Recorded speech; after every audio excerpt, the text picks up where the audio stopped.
তাহলে প্রিয় ভাইয়েরা আমার, আমরা আমাদের নিয়তকে বিশুদ্ধ করা, যে আমি দুনিয়ার কোনো কিছুর জন্যই হজ করতে আসি নাই, আমি হজ করতে আসছি আমার রবের জন্যে। বলেন, আমি কার জন্য আসছি হজ করতে? আল্লাহর জন্যে। ওয়ালিল্লাহি আলান নাস হিজ্জুল বাইত মান ইসতাতা ইলাইহি সাবিলা। বান্দা যার বাইতুল্লাহ পর্যন্ত আসতে যারা সক্ষম, তাদের উপরে ফরজ তারা যেন শুধুই আল্লাহর জন্যে কি করে? হজ করে। আমাদের এক ভাই আছেন, আমাদের নূরে আলম ভাইয়ের চাচা মনির ভাই না, উনি যেই কথাটাই বলে, উনি তিনটা কথা বলে, আমার কাছে খুব ভালো লাগে। তিনি বলেন আল্লাহর জন্যে, শুধুই মাত্র রবের জন্যে, কেবলমাত্র তার জন্যে। এই কথাটা তিনবার বলে। যেটাই বলে, আমি কই তোয়াফ তো করতেছেন মাশাআল্লাহ খুব ধীরে ধীরে, কবাই আমি তোয়াফ করি আল্লাহর জন্যে, শুধুই মাত্র রবের জন্যে, কেবলমাত্র আল্লাহর জন্যে, এই আল্লাহ সন্তুষ্টির জন্য। এই তিনটা কথাই তিনি বলেন। তাহলে আমরাও হজ করতে আসছি কার জন্যে? আল্লাহর জন্যে। আল্লাহর জন্যে হজ করার কয় অর্থ মনে আছে আপনাদের? হজরত যে বলছিলেন, খুলনার হজরত, কয় অর্থ বলেন না? এক নাম্বার আল্লাহর সন্তুষ্টির জন্যে, বলেন। দুই নাম্বার আল্লাহর বিধান পালনের জন্যে। তিন নাম্বার গুনাহ থেকে বাঁচার জন্যে। চার নাম্বার আল্লাহর দ্বীনের সাহায্যের জন্যে। এই চারটি অর্থ সমন্বয় করে হলো আল্লাহর জন্য হজ করা। কেউ যদি আল্লাহর জন্য হজ করতে পারে, বুখারী শরীফের বর্ণনা, নবীজি বলেন মান হাজ্জা লিল্লাহ, যে ব্যক্তি আল্লাহর জন্য হজ করলো, ফালাম ইয়ারফুস ওয়ালাম ইয়াফসুক রাজাআ কায়াউমিন ওয়ালাদাতহু উম্মু, ওই ব্যক্তি হজ থেকে বাড়িতে যাবে এই অবস্থায় যেন সে আজকে মাত্র মায়ের পেট থেকে জন্ম নিছে। কি বলেন? মায়ের পেট থেকে যেই শিশু জন্ম নিল, তার কোনো গুনাহ আছে? তার কোনো অপরাধ আছে? তার কোনো পাপ আছে? নাই। সে বহুত পবিত্র। ঠিক হাজী সাহেব যিনি হজ করে বাড়িতে গেছেন, যদি হজটা হজ্জে মাবরুর হয়, আল্লাহর জন্য হয়, দুনিয়ার কারো জন্য না, আমাকে আলহাজ মৌলানা উমুক বলবে না এই জন্যে না, আমাকে হাজী সাহেব বলবে, হাজী দানবীর উমুক বলবে না এই জন্য না, আমাকে সকলে হাজী সাহেব বলবে, এই সেই বলবে না এই জন্য, এগুলো দিল থেকে ফেলে দেওয়া। এগুলো আপনি গেলেও আপনাকে বলবে, না গেলেও আপনাকে বলবে। বাংলাদেশের সিস্টেম হলো, বাংলাদেশের মানুষ আবেগে খুব বেশি চলে। যেমন দেখা যায় আপনার অনেক আলোচক, আমরা যারা বক্তা আছি, হজ করি নাই, জীবনে কত পোস্টারে নাম লেখছে আলহাজ আলহাজ। তো এটা একটা হয়ে গেছে, হজরত মৌলানা যেরকম হয়ে গেছে, আলহাজও এরকম হয়ে গেছে। যে হজ করে তারেও আলহাজ লেখে, যে হজ করে না তারেও কি লেখে। তো এটার জন্য হজ না করা। আমি হজ করব কার জন্যে? আমরা সবাই হজ করতে আসছি কার জন্যে? আল্লাহর জন্য। ভাই শুধুই মাত্র একটু নিয়তের হেরফের, নিয়তের গরমিল, পুরা ৪৫ দিনের সফরের কষ্ট শেষ, সব বরবাদ হয়ে যাবে। নিয়তকে বিশুদ্ধ করা, বলেন নিয়তকে কি করা? এজন্য সব কাজে আমাদের দাওয়াত তাবলীগের ভাইরা কি বলেন? নিয়ত কি করা? তাসহিয়ে নিয়ত। নিয়ত সবসময় কি রাখা? বিশুদ্ধ রাখা। নিয়তকে সহি করা, নিয়তের মধ্যে কোনো গরমিল না রাখা। আমার প্রত্যেকটা ইবাদতে আমি আমার নিয়তকে শুদ্ধ রাখতে হবে, নিয়তের মধ্যে কোনো গরমিল রাখা যাবে না। তাহলে আমরা হজ করতে আসছি কার জন্যে? আল্লাহর জন্যে। আল্লাহর জন্য যদি কেউ হজ করে, ওই হজটা হলো হজ্জে মাবরুর। এবার বুখারী শরীফের বর্ণনা, রাসূল সাল্লাল্লাহু আলাইহি ওয়াসাল্লাম বলেন আল হজ্জুল আল উমরা ইলাল উমরা কাফারাতুল লিমা বাইনাহুমা। নবীজি বলেন এক উমরা থেকে আরেক উমরার মাঝখানের গুনাহগুলো আল্লাহ ক্ষমা করে দেন। কেউ 1 বছর আগে উমরা করছিলেন, কেউ 2 বছর আগে এসে উমরা করছিলেন, কেউ বা রমজানে উমরা করছেন। রসুল বলেন আমার উম্মতের এক উমরা থেকে আরেক উমরার মাঝখানের গুনাহগুলো আল্লাহ ক্ষমা করে দেয়। এরপরে নবীজি বলে ওয়াল হজ্জুল মাবরুর, নিশ্চয়ই হজ্জে মাবরুর লাইসা লাহু জাযা, তার কোনো বদলা নাই, নাই তার কোনো বদলা নাই। তবে হ্যাঁ, তার বদলা হিসেবে আমি যেটাই দেব ওইটা হলো সরাসরি জান্নাতুল ফিরদাউস। আলহামদুলিল্লাহ, মহান আল্লাহ রব্বুল আলামিনের দরবারে অসংখ্য অগণিত শুকর যে আল্লাহ আমাদেরকে অত্যন্ত ভালোবেসে মহব্বত করে 1447 হিজরির ফরজ হজ আদায়ের জন্যে আল্লাহর ঘরে উপস্থিত হওয়ার তৌফিক দান করেছেন। বলেন আলহামদুলিল্লাহ। এতক্ষণ পর্যন্ত ফাজাইলে হজ থেকে আমাদের শ্রদ্ধাভাজন বড় ভাই হযরত মাওলানা ফয়সাল সাহেব গুরুত্বপূর্ণ তালিম করেছেন। আমরা এই মুহূর্তে আল্লাহর মেহমান, আমরা এই মুহূর্তে ভাই কার মেহমান? আল্লাহর মেহমান। গত রাত্রে আমাদের শায়েখ দামাত বারাকাতুহুম আরিফ বিল্লাহ হাকিমুন নফস আল্লামা মুফতি মুশতাকুন নবী কাসিমি হাফিজাহুল্লাহ হুজুরের সাথে আমরা আপনার হযরত মাওলানা মুফতি আব্দুল হাফিজ মক্কি রহিমাহুল্লাহর খানকায় গেছিলাম।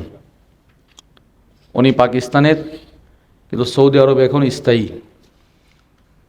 হুজুর মারা গেছেন। উনি আমাদের বাংলাদেশে অনেক মাহফিল করেছেন, অনেক বড় বুজুর্গ ছিলেন, অনেক বাংলাদেশিরাও গেছে। প্রত্যেক বুধবারে ওনার খানকায় ইসলাহি মজলিস হয়। এখন তো হজরত নাই, হজরতের ভাই আছেন জানিসিন। তো আল্লামা আব্দুল হাফিজ মক্কি রহিমাহুল্লাহর সাহেব জাদা ছেলে, তিনি গত রাত্রে একটা কথা বলছেন খুব সুন্দর। তিনি বলেন, যদি মক্কার অধিবাসীরা এটা কখনো বুঝতো,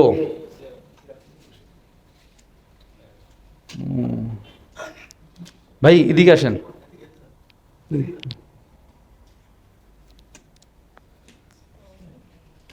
আসেননি ভালো। হ্যাঁ,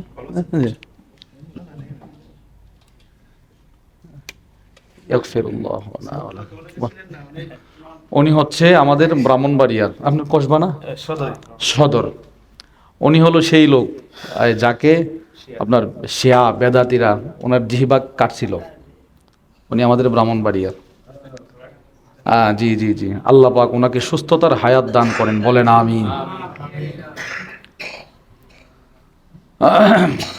তো আল্লামা আব্দুল হাফিজ মক্কি রহিমাহুল্লাহর সাহেব জাদা ছেলে, তিনি আমাদেরকে বলেছেন যে শাইখুল হাদিস আল্লামা জাকারিয়া রহিমাহুল্লাহ এক হাদিসের ব্যাখ্যায় লিখেছেন, যদি মক্কার মানুষ জানতো একজন হাজী সাহেবের কি দাম, কি মর্যাদা, কি শ্রেষ্ঠত্ব, তাহলে মক্কার মানুষগুলো তাদের শরীরের চামড়া দিয়ে হাজী সাহেবদের বাহনের পাগুলো মুছে দিত।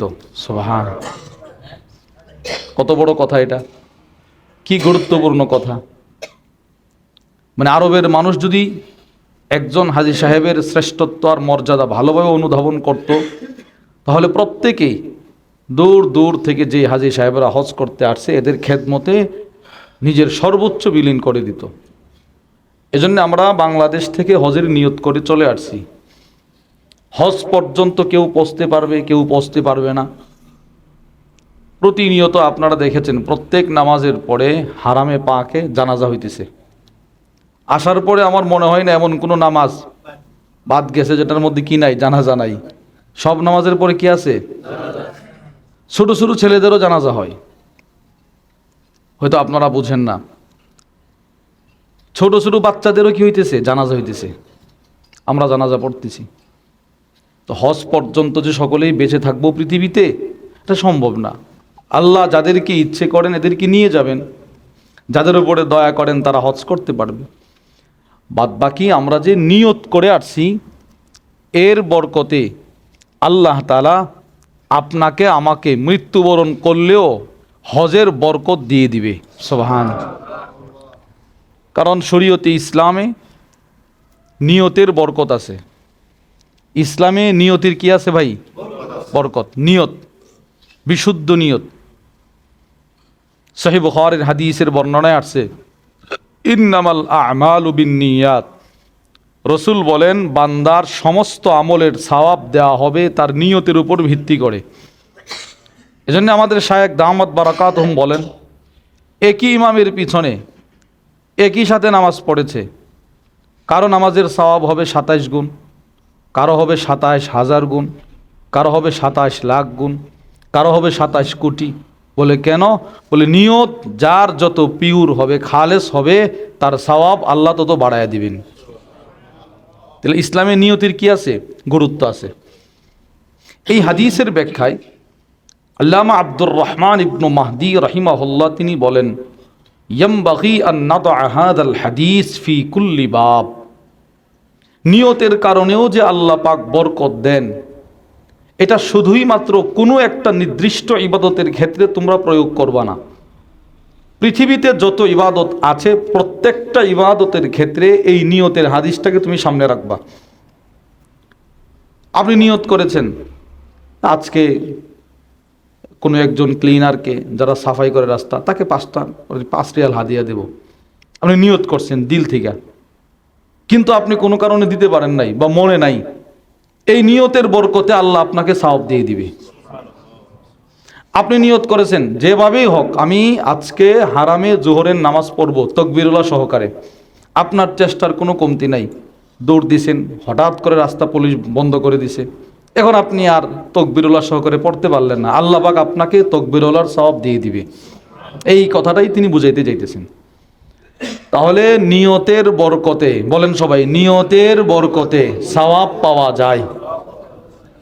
কিছু দৃষ্টান্ত শোনেন। সহিহ মুসলিম শরীফের বর্ণনা, হযরত জাবির ইবনে আব্দুল্লাহ রাদিয়াল্লাহু তাআলা আনহুমা থেকে বর্ণিত, তিনি বলেন, কুন্না মা রাসূলিল্লাহি সাল্লাল্লাহু আলাইহি ওয়াসাল্লাম ফি গাযাত, আমরা নবীজি সাল্লাল্লাহু আলাইহি ওয়াসাল্লামের সাথে এক যুদ্ধে ছিলাম।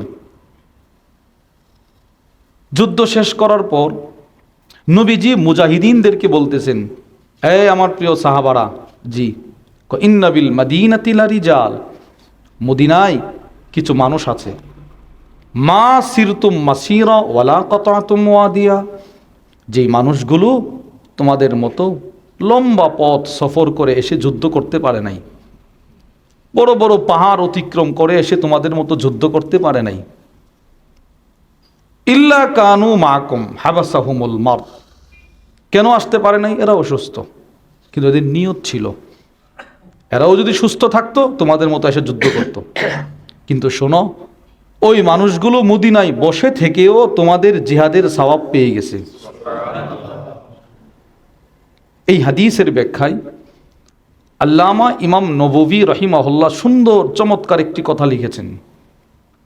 তিনি বলেন, মান হাবাসাহুল উযরু মিন আ'মালিল বিররি মা'a নিয়্যা, এটা হলো আমার মূল কথা। কোনো বান্দাকে নেক কাজ করতে যদি তার সামনে কোনো বাধা সৃষ্টি হয়, কোনো প্রতিবন্ধকতা সৃষ্টি হয়, তার নিয়ত ছিল সেই নেক কাজটা করবে। যেমন আমরা সবাই হজ করতে আসছি, হায়াত নাই, শেষ, ওয়াল মাউত আদনা মিন শিরাকি নালি, এই যে কিতাবের হাদিসের মধ্যে বুখারীর বর্ণনায় আসছে, মৃত্যু আমাদের প্রত্যেকের পায়ের স্যান্ডেলের ফিতার চাইতেও কি কাছে। তো আপনি মারা গেছেন, হজ করতে পারেন নাই, হজ করতে পারি নাই, মারা গেছি, নিয়ত তো ছিল আমি তো হজের জন্যই আসছি, তো এই হজ না করে মৃত্যুবরণ করলেও যেহেতু আপনি নিয়ত করে চলে আসছেন, আল্লাহ আপনাকে হজের বরকত দিয়ে দিবে। এই কথাটা বলতেছেন, মান হাবাসাহুল উযর মিন আ'মালিল বিররি মা'a নিয়্যা, কোনো নেক কাজ থেকে কোনো মানুষকে কোনো প্রতিবন্ধকতা যদি বাধা সৃষ্টি করে, এই নেক কাজের বরকতে ইউক্তাবু লাহুল আজরুল আমিল, যারা যারা হজ করবে, যারা যারা ওই নেক কাজটা করবে, তাদের সমপরিমাণ সওয়াব যিনি নিয়ত করেছেন আল্লাহ তাকে দান করবে। তাহলে এবার বলেন তো, আপনারা হাদিসটা বুঝে থাকলে বলেন, মদিনায় যে মানুষগুলো বসা ছিল তারা কি জিহাদ করতে পারছে ভাই? এরপরেও কিন্তু তারা জিহাদের কিছুটা বরকত পাইছে। বলে কিসের বরকতে? নিয়তের বরকতে। বলেন কিসের বরকতে? আপনি নিয়ত করে মক্কায় মদিনায় আসছেন, হজ করবেন, মারা গেছেন। নবীজির হাদিস, সহিহুল জামের বর্ণনা, মান খারাজা হাজ্জান ফামাতা, কোন ব্যক্তি হজ করতে এসে মৃত্যুবরণ করেছে, কাতাবাল্লাহু লাহু আজরাল হাজ ইলা ইয়াউমিল কিয়ামা, কিয়ামত পর্যন্ত সময়ের জন্য আল্লাহ তার হজের সওয়াব লিখে দিবেন। সুবহানাল্লাহ। এই হজের সফরে এসে মৃত্যুবরণ করলেও লাভ, আল্লাহ পাক হজের সওয়াব লিখে দিবেন। তাহলে একটা দৃষ্টান্ত থেকে আমরা বুঝতে পারলাম নিয়তের বরকতেও আল্লাহ পাক বান্দাকে সওয়াব দান করেন। দৃষ্টান্ত নম্বর 2, সহিহ মুসলিমের বর্ণনা, নবীজি সাল্লাল্লাহু আলাইহি ওয়াসাল্লাম বলেন, মান সাআলাল্লাহ আযজা ওয়া জাল্লা আশ-শাহাদা বিসিদকিন, রাসূল বলেন আমার কোন উম্মত যদি সত্য দিলে দিল থেকে বিশুদ্ধভাবে নিয়ত করে যে আল্লাহ আমি আপনার রাস্তায় শাহাদাত বরণ করব, শহীদ হব, পৃথিবীর মধ্যে সবচাইতে শ্রেষ্ঠ মৃত্যু হলো শহীদ। বলেন কি মরণ? সবাই বলেন না কি মরণ? আপনি বলুন হুজুর এটা তো ভয় লাগে, ছুরি দিয়ে বোমা দিয়ে কিভাবে ক্ষত বিক্ষত করে মারে না, সহিহ বুখারীর বর্ণনা। রাসূল সাল্লাল্লাহু আলাইহি ওয়াসাল্লাম বলেন, কোন শহীদ যখন মৃত্যুবরণ করে, পৃথিবীর মানুষ তোমরা তো দেখতেছো তার তরবারি দ্বারা কি পরিমাণ আঘাত করা হয়েছে, কান চোখ সব কিছু কেটে ফেলা হয়েছে। এই শহীদ ব্যক্তি শহীদ হওয়ার সময় কি পরিমাণ কষ্ট পাইছে জানো? বলে কি পরিমাণ? তোমাদের একজন আরেকজনকে মহব্বত করে চিমটি দিলে যেই পরিমাণ ব্যথা অনুভব হয়, বলে এর চাইতেও কম ব্যথা পেয়ে শহীদ জান্নাতে চলে যায়। এই জন্য সাহাবায়ে কেরাম শহীদ হওয়ার জন্যে দৌড়াইতেন, শহীদ হওয়ার সময় জান্নাতের সুঘ্রাণ পাইতেন। ওনাদের চোখের সামনে থাকতো কি? জান্নাত। কি থাকতো ভাই বলেন? জান্নাত। ওনাদের চোখের সামনে জান্নাত থাকতো। নবীজি সাল্লাল্লাহু আলাইহি ওয়াসাল্লামের বিখ্যাত সাহাবী সাদ ইবনে রবি রাদিয়াল্লাহু আনহু, অনেক বড় সাহাবী, অনেক বড় সাহাবী। হযরত আব্দুর রহমান ইবনে আউফ রাদিয়াল্লাহু আনহু মক্কা থেকে হিজরত করে মদিনায় গেছেন। উনি একটু পরে গেছেন, পরে যাওয়ার পর ওনার তার কোনো ঘর বাড়ি নেই, মক্কায় ওনার ব্যবসা ছিল, বাড়ি ছিল, সব ছেড়ে চলে গেছে মদিনায়। যাওয়ার পরে এখন উনি কার বাড়িতে থাকবেন? রাসূল সাল্লাল্লাহু আলাইহি ওয়াসাল্লাম আব্দুর রহমান ইবনে আউফকে সাদ ইবনে রবিকে ডাক দিয়ে বলে, এই সাদ এদিকে আসো। উনি ছিল মদিনার আনসার। জি ইয়া রাসূলুল্লাহ, আজকে থেকে এই আব্দুর রহমান তোমার বাড়িতে থাকবে, সে তোমার ভাই। সাথে সাথে সাদ ইবনে রবি, সহিহ বুখারীর বর্ণনা, উনি ওনার বাড়িকে দুই ভাগে ভাগ করছে, সম্পদ দুই ভাগে ভাগ করছে, সব কিছু দুই ভাগে ভাগ করে অর্ধেক সম্পদ অর্ধেক বাড়ি ওই আব্দুর রহমান ইবনে আউফের জন্য লিখে দিছে। আরে তুমি এটা কেন করলে? কোন নবীজি, ইয়া রাসূলুল্লাহ, আপনি না তাকে আমার ভাই বানাইছেন, আপনি যেহেতু তাকে আমার ভাই বানাইছেন, তাকে আমি আমার আপন ভাইয়ের মতো মনে করছি, দিয়ে দিছি সব। এই সেই সাহাবী, উনি সেই সাহাবী যেই সাহাবীর শহীদ হওয়ার পর ওনার সন্তানের জমি সম্পদ ওনার ভাইয়েরা নিতে চাইছিল। ওনার বিবি নবীজির কাছে গেছে, ইয়া রাসূলুল্লাহ, আমার সন্তানগুলো এখন এদেরকে কিভাবে চালাবো আমি, আমার তো কিছু সম্পদের প্রয়োজন। তখন আল্লাহ তাআলা ওই মিরাস সংক্রান্ত আয়াত, আপনি মারা গেলে আপনার সম্পদ আপনার ভাই কদ্দুর পাবে, ছেলে কদ্দুর পাবে, মেয়ে কদ্দুর পাবে, এবারে বোন কদ্দুর পাবে, মা কদ্দুর পাবে, ভাই বাবা কদ্দুর পাবে, এই আয়াত ইউসিকুমুল্লাহু ফি আওলাদিকুম, এই আয়াত আল্লাহ পাক ওনার বিবির শানে নাজিল করে দিছে। এই সাহাবী সাদ ইবনে রবি, উহুদের যুদ্ধ চলতেছে, উহুদ যুদ্ধ। হঠাৎ করে নবীজি যায়েদ ইবনে সাবিতকে বলে, যায়েদ, জি ইয়া রাসূলুল্লাহ, যাও সাদ ইবনে রবিকে তালাশ করো, যাও সাদকে খুঁজে নিয়ে আসো।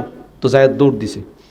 রাসূল বলে, যদি তুমি তারে জীবিত পাও, যদি জীবিত পাও তো নিয়ে আসবা, এবং আমার পক্ষ থেকে তুমি তাকে সালাম দিবা। সুবহানাল্লাহ। এই আমরা এখানে আসছি, কোনো হাজী সাহেব শুধুই হজ করতে এসে মক্কায় থাকে না, উনি কিন্তু মদিনায় যায়, একদিনের জন্য হলো যায়। কেন? সেই সবুজ গম্বুজ, সে আমার নবী, যাকে আমি এত ভালোবাসি, যার জন্য এত সুন্দর ধারা আল্লাহ সৃষ্টি করলেন, সাজাইলেন। রাসূলুল্লাহ সাল্লাল্লাহু আলাইহি ওয়াসাল্লামের রওজার সামনে যদি নাই দাঁড়াইতে পারলাম, তো যেন আমার হজটাই অসম্পূর্ণ রয়ে গেল। এজন্য একদিনের জন্য হলেও মানুষ কোথায় যায়? মদিনায় যায়। নবীজির রওজা পাকের সামনে দাঁড়ায় কি দেয়? সালাম দেয়। আমরা প্রত্যেকেই দূর দূর থেকে আসছি রসুলকে সালাম দেওয়ার জন্যে, আর নবীজি এই সাহাবীকে সালাম দিতেছেন। সুবহানাল্লাহ বলেন। এই বিষয়টা চিন্তা করেন, প্রত্যেক হাজী সাহেব, এই লক্ষ লক্ষ হাজী সাহেব রসুলকে সালাম দিতে আমরা সবাই আসছি। প্রত্যেকেই দাঁড়িয়ে দাঁড়িয়ে মনের আবেগ ভালোবাসা প্রকাশ করে, কেউ কাঁদে, কেউ চিৎকার করে কাঁদে, কেউ চোখের পানি ছেড়ে ছেড়ে, গরম পানি ফোঁটা ছেড়ে ছেড়ে কাঁদে নবীজির রওজার সামনে দাঁড়ায় সালাম দিতে।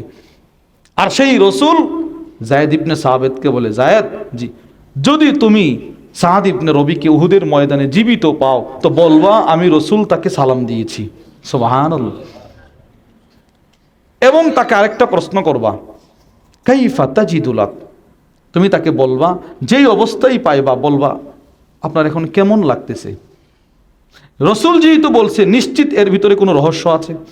হযরত যায়েদ ইবনে সাবিত বলেন, আমি একটা দৌড় দিলাম, উহুদের যুদ্ধ শেষ, সাহাবা ইকরামের শহীদের লাশগুলো জমা করা হচ্ছে, আমি দৌড়ে ওনাকে কোথাও পাচ্ছি না, সাদ ইবনে রবিকে খুঁজে পাই না।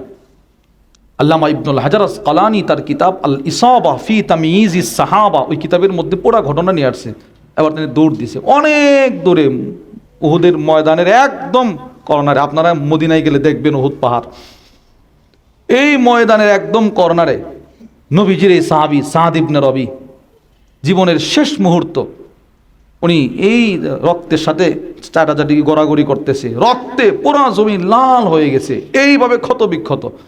বলে হুজুর কয়টা আঘাত পাইছে?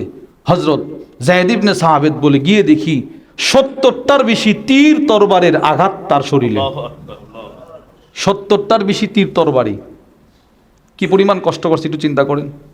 এইভাবে আঘাত করছে ওনাকে, একদম কর্নারে পড়ে তিনি গড়াগড়ি করতেছে রক্তের সাথে। প্রথমে গিয়ে তিনি সালাম দিছে, হাল আনতা সাদ, আপনি কি সাদ? হ্যাঁ আমি সাদ। রসুল আপনাকে সালাম দিয়েছে, আপনি বলেন 70টা তীর তরবারের আঘাত কোন শরীরে বিদ্ধ হলে এই শরীরের মানুষটার চেঞ্জ কি ঠিক থাকার কথা না? যেই মাত্র নবীজির নাম শুনছে, রসুল সালাম দিছে, সাথে সাথে বলে ওয়া আলা রাসূলিল্লাহি আসসালাম ওয়া আলাইকা, আমার নবীর জন্যও সালাম, তোমাকেও সালাম। সুবহানাল্লাহ, যেন সে আবার জীবিত হয়ে গেছে, তার প্রাণ পাখি যেন আবার ফিরে আসছে। কি নবীজি সালাম দিছে, কোন রসুল শুধু তোমাকে সালাম দেয় নাই। ওয়া ইয়াকুলু লাকা রাসূলুল্লাহি কাইফা তাজিদুক, নবীজি বলেছে এই মুহূর্তে তুমি কেমন অনুভব করতেছো? এই যে 70টা তীর তরবারের আঘাত। কুল্লাহু ইয়া রাসূলুল্লাহ আজিদু রিহাল জান্নাহ, ভাই তুমি আল্লাহর রসুলকে বলবা আমি নবীজির জন্যে শুধুই মাত্র রসুলের ভালোবাসায় উহুদের ময়দানে এসে 70টা তীর তরবারির আঘাত নেওয়ার পরেও এখন আমি খুব ভালো আছি। শুধু ভালো না, আমি এখান থেকে জান্নাতুল ফিরদাউসের সুঘ্রাণ পাইতেছি। আমি জান্নাতের সুঘ্রাণ পাইতেছি, মানে এই মুহূর্তে আমি জান্নাতে চলে যাইতেছি। প্রিয় ভাইয়েরা আমার, আমি আপনাদেরকে যে বিষয়টা বুঝাইতে চাইলাম, কেউ যদি দিল থেকে সত্য দিলে নিয়ত করে নিয়ত, তাহলে আল্লাহ পাক তাকে নিয়তের বরকত দিবে। বলেন দিবে কি দিবে না? দিবে। তো এই যে উনি যে শহীদ হইলেন, 70টা তীর তরবারের আঘাত শরীরে লাগার পরেও কোনো অভিযোগ ছিল? বলেন কোনো অভিযোগ ছিল? নাই, কোনো অভিযোগ নাই, হাসি মুখে মেনে নিছে। এই জন্য নবীজি বলছে হাসরের ময়দানে, সহিহ বুখারীর বর্ণনা, দুনিয়াতে যে যেইভাবে শহীদ হয়েছে তরবারির আঘাতে, বোমার আঘাতে, গুলির আঘাতে, সেম হুবহু ওইভাবেই সে হাসরের ময়দানে দাঁড়াবে। তার শরীর থেকে রক্ত বের হবে, রসুল বলেন ওই রক্তের মধ্যে দুর্গন্ধ হবে না, মেশকে আম্বরের সুঘ্রাণ বের হবে।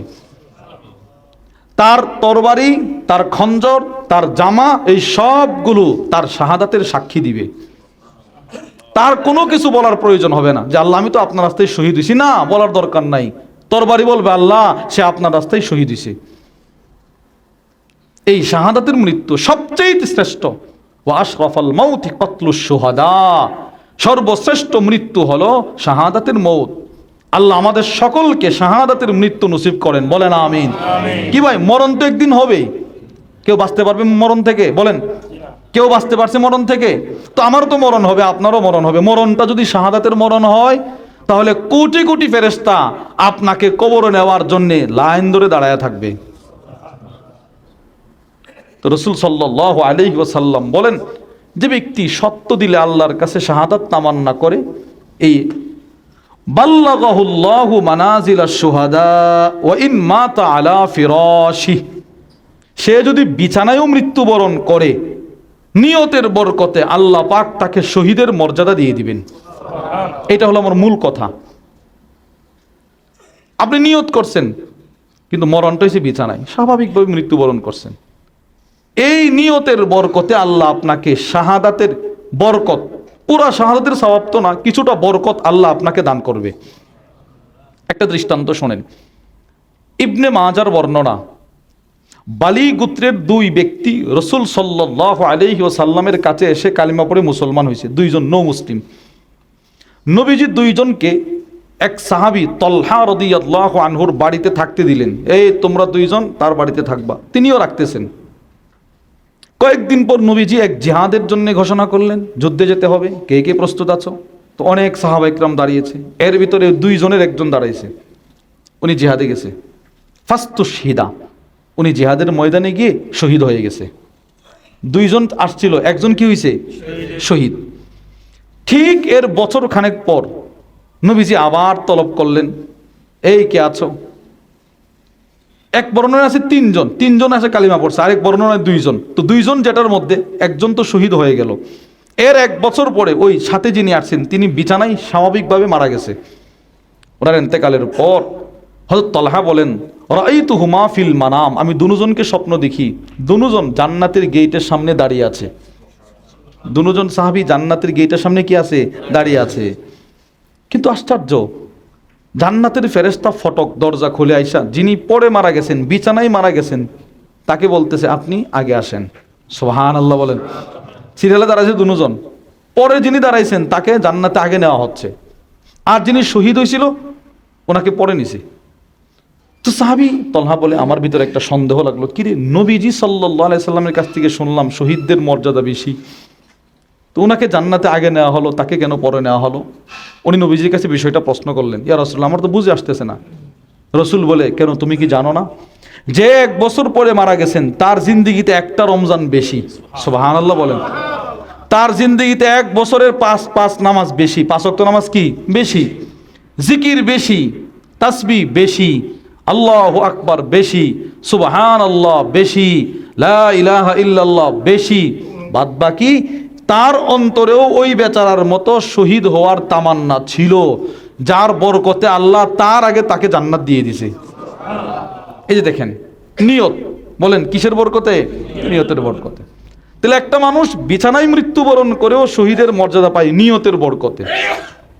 দৃষ্টান্ত নম্বর 3, আবু দাউদ শরীফের বর্ণনা, রাসূল সাল্লাল্লাহু আলাইহি ওয়াসাল্লাম বলেন, মান আতা ফিরাশাহু ওয়া হুয়া ইয়ানভি আই ইয়াকুমা ইউসাল্লি। আমরা তাওয়াফ সাই বা আমরা এশারের নামাজের পরে মোটামুটি যারা বাংলাদেশি সবাই আমরা স্বাভাবিক, আমরা আসরের সময় ঢুকলে এশারের সময় চলে আসি। তো আপনি এশার নামাজ পড়ে চলে আসছেন, বিছানায় ঘুমাবেন, এমন সময় যদি একটু নিয়ত করেন আর কি, যে আল্লাহ যদি আমি শেষ রাতে জাগ্রত হতে পারি আমি 2 রাকাত তাহাজ্জুদ পড়ব, 4 রাকাত তাহাজ্জুদ পড়ব, বলেন না ইনশাআল্লাহ। এই যে একটা নিয়ত, নবীজি এই কথা বলতেছে। রসুল বলেন, মান আতা ফিরাশা ওয়া হুয়া ইয়ানভি আই ইয়াকুমা ইউসাল্লি। কেউ রাত্রে ঘুমানোর জন্য বিছানায় আসছে, রাত্রে ঘুমানোর জন্য বিছানায় আসছে, কেউ যদি সুস্থ থাকতে চান, সুস্থ, দিনই কোনো মজমা না হলে, দিনই কোনো তাকাজা না আসলে আপনি এশারের পরে দেরি করবেন না, এশারের নামাজের পরে দেরি করবেন না। হ্যাঁ, দিনই মজমা, ক্লাস, ছাত্রদেরকে পড়ানো, এইগুলো ছাড়া অযথা গল্প করে রাত্রে সময় নষ্ট না করা। আল্লামা ইমাম ইবনুল কাইয়িম রাহিমাহুল্লাহ তিনি বলেন, সুস্থ থাকার প্রধান ঔষধ হলো নবীজির হাদিস যে এশারের নামাজের পরে সাথে সাথে ঘুমিয়ে যাওয়া। এশারের নামাজের পরে কি করা? ঘুমিয়ে যাওয়া, দেরি না করা। তো নবীজি বলেন, কেউ এশারের নামাজ পড়ে বিছানায় আসছে, ঘুমাবে, নিয়ত করছে আল্লাহ আমি 2 রাকাত তাহাজ্জুদ পড়ব। এবার এই বেচারা যে ঘুমাইছে সারাদিনের তাওয়াফ ক্লান্ত, এই ঘুম দিছে, তাহাজ্জুদের আজান তার কানে আসে নাই, ওই 4:15, 20 বা 35 যেই ফজরের আজান ওইটা তার কানে আসছে, উনি হুট করে বিছানা থেকে দাঁড়াইছে, হাই হাই আমি তো ফজর পড়তে পারলাম না, আরে কি বলে তাহাজ্জুদ পড়তে পারলাম না। নবীজি বলেন, না, কুতিবা লাহু মা নাওয়া। আপনি ঘুমানোর সময় যত রাকাত তাহাজ্জুদের নিয়ত করেছিলেন, রসুল বলেন তোমার নিয়তের বরকতে তুমি এখন পড়তে পারো নাই, কিন্তু আল্লাহ তোমাকে ওই পরিমাণ রাকাতের সওয়াব দিয়ে দিছে। তাহলে সারা রাত্র বিছানায় ঘুমিয়েও তাহাজ্জুদের সওয়াব পাওয়া যায় কিসের বরকতে? নিয়তের বরকতে। নিয়তের বরকত। গলাবাত আইনা, ঘুমাইছে, ঘুমে চোখে ঘুম চলে আসছে, আর পড়তে পারে নাই, রসুল বলেন ওই নিয়তের বরকতে আল্লাহ তাকে সওয়াব দিয়ে দিবে। তাহলে এই হাদিস থেকেও আমরা বুঝতে পারলাম এই বেচারা সারা রাত ঘুমাইছে, এরপরেও সে তাহাজ্জুদের সওয়াব পাইছে নিয়তের বরকতে। তো সে যে ঘুমাইলো, নবীজি বলেন এই ঘুম আল্লাহর পক্ষ থেকে আলাদা একটা পুরস্কার আল্লাহ তাকে দান করছে। 4, সহিহ বুখারীর বর্ণনা, হাদিসে কুদসি, আল্লাহ বলেন, ইদা আরাদা আবদি আই ইয়ামালা সাইয়্যিআহ। আমার কোনো বান্দা যখন কোনো গুনাহ করার ইচ্ছে করে, এটা গুনাহ করার ইচ্ছে করছে যে এই গুনাহটা করব, সাথে সাথে আল্লাহ বাম কাদের ফেরেশতাকে বলে, না কোনো গুনাহ লিখবে না, হাত্তা ইয়ামালাহা, যতক্ষণ পর্যন্ত না আমার বান্দা গুনাহটা না করে। ও সম্পাদন করার আগ পর্যন্ত গুনাহ লিখবা না। নিয়ত করছে, এতে গুনাহ করে না এখনো, লিখবা না, সাবধান। এই ফেরেশতাকে আল্লাহ নিষেধ করে। এবার ওই বান্দা যদি গুনাহটা করেই ফেলে, তো আল্লাহ বলে কয়টা লিখছো গুনাহ? একটা লিখবা, বেশি লিখবা না। সুবহানাল্লাহ বলেন। দেখছেন কত ভালোবাসে আল্লাহ বান্দাকে, কি পরিমাণ ভালোবাসতেছে। একটা সংকল্প করছে গুনাহ করবে, এখনো করে নাই, আল্লাহ বলে গুনাহ লিখবা না। এবার করছে একটা গুনাহ, আল্লাহ বলে একটাই লিখবা, বেশি লিখবা না, সাবধান, বেশি লিখবা না। তো একটা গুনাহ লিখে এবার ওই বান্দা কোনো আল্লাহওয়ালা বুজুর্গের সহবতে গিয়ে অথবা কোনো বয়ান শুনে অথবা এমনিতেই কারো কথা শুনে সে নিয়ত করছে না, যা গুনাহটা করবো না। ওই গুনাহ থেকে সে ফিরে আসছে। আল্লাহ ফেরেশতাকে বলে, যেহেতু গুনাহ করে নাই, গুনাহ থেকে ফিরে আসছে, এর কারণেও তার জন্য একটা হাসানা লিখে দাও। সুবহানাল্লাহ, একটা হাসানা লিখে দাও। এই হাসানা একটা শব্দ, সবাই বলেন না হাসানা, বলেন হাসানা। এটা আমরা এই দেখবেন, এই যে এই গড়িটা যে আমরা দেখি না, গড়ির মধ্যে আসরের পরে মাগরিবের পূর্ব মুহূর্তে এই আয়াতটা ভেসে ওঠে, রব্বানা আতিনা ফিদ দুনিয়া হাসানা ওয়া ফিল আখিরাতি হাসানা ওয়া কিনা আযাবান নার।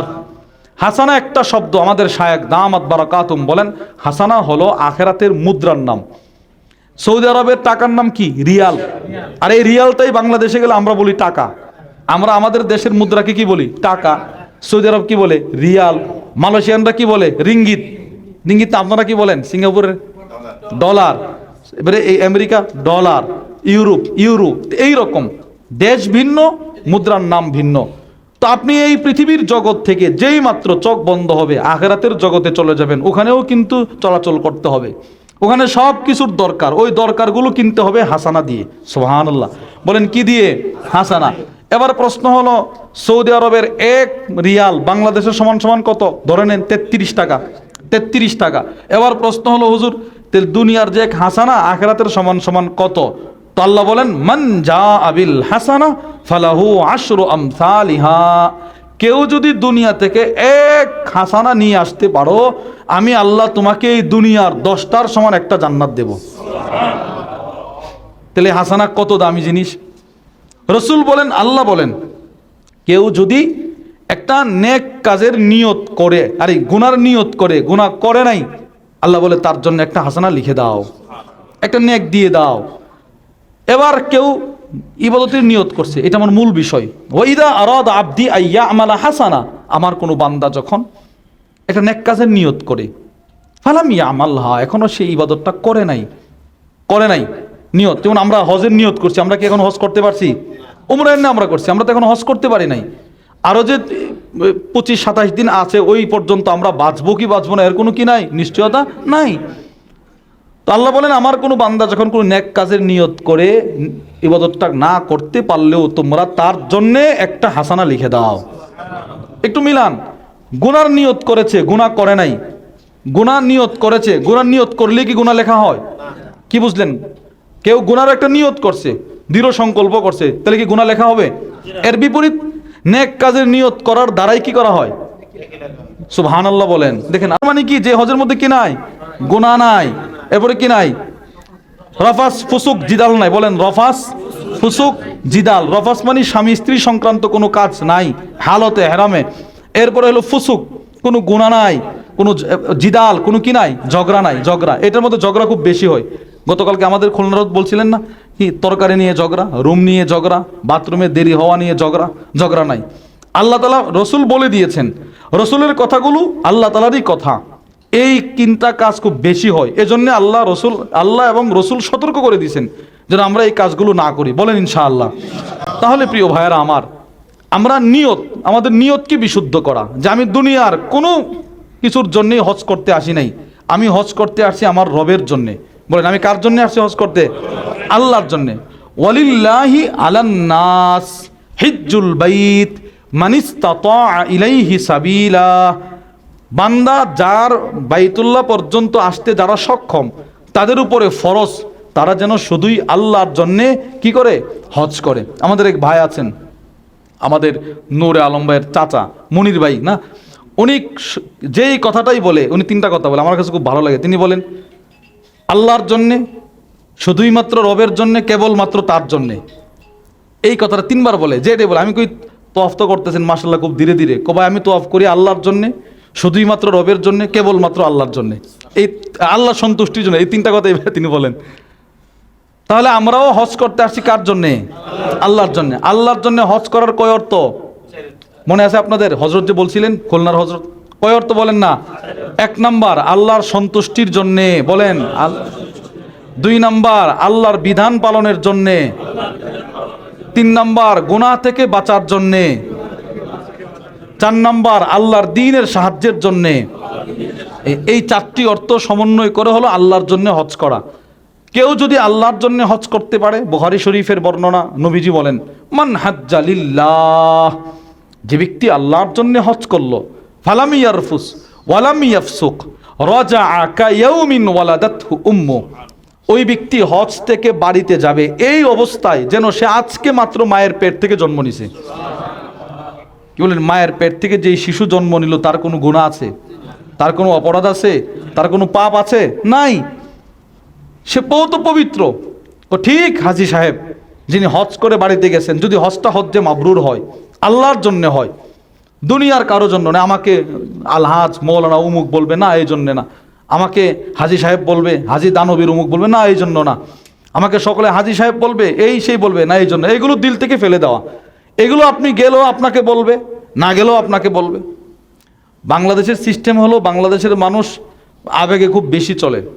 যেমন দেখা যায় আপনার অনেক আলোচক, আমরা যারা বক্তা আছি, হজ করি নাই, জীবনে কত পোস্টারে নাম লেখছে আলহাজ আলহাজ। তো এটা একটা হয়ে গেছে, হজরত মৌলানা যেরকম হয়ে গেছে, আলহাজও এরকম হয়ে গেছে। যে হজ করে তারেও আলহাজ লেখে, যে হজ করে না তারেও কি লেখে। তো এটার জন্য হজ না করা। আমি হজ করব কার জন্যে? আমরা সবাই হজ করতে আসছি কার জন্যে? আল্লাহর জন্য।